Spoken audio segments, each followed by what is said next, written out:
I remember thinking about it, especially now that my girls are, I have a daughter who just graduated 8th grade. So boys are like in 7th and 8th grade are just like light years behind the girls, Yeah, seemingly, as far as like yeah, maturity levels yeah. go. And are there developmental differences kind of along the way that are kind of playing into all of this? One of the most interesting things that I found in my research was that this starts at birth. Well, it actually starts before birth, but a baby boy is born about a month to 6 weeks behind a baby girl in terms of right brain development. The right brain, so it's easy to oversimplify, but broadly, this is the area that deals with emotions, emotional self-regulation, attachment, relationship building, the emotional center of the brain.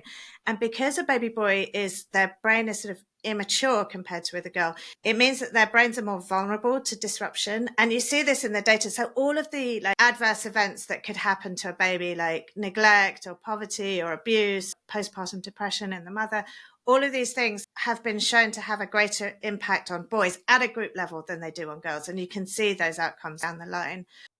And this goes on through childhood, this state of immaturity. And I think what ends up happening is it's a nature nurture mix. So because the baby boy's brain is relatively immature, he needs more kind of support and nurture than a baby girl in terms of like regulating his emotions. He needs more of that kind of hands-on care. And a baby girl can be, on average, again, these are averages, more resilient and more independent.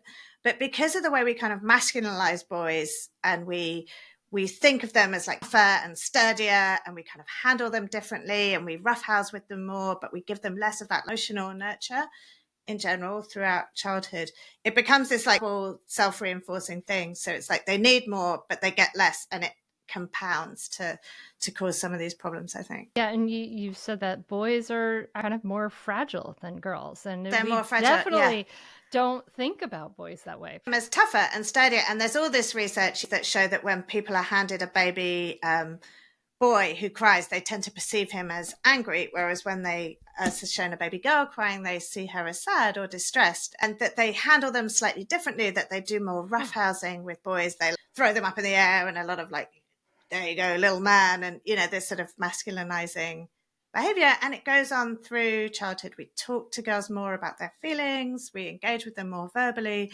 And so it becomes this kind of feedback loop.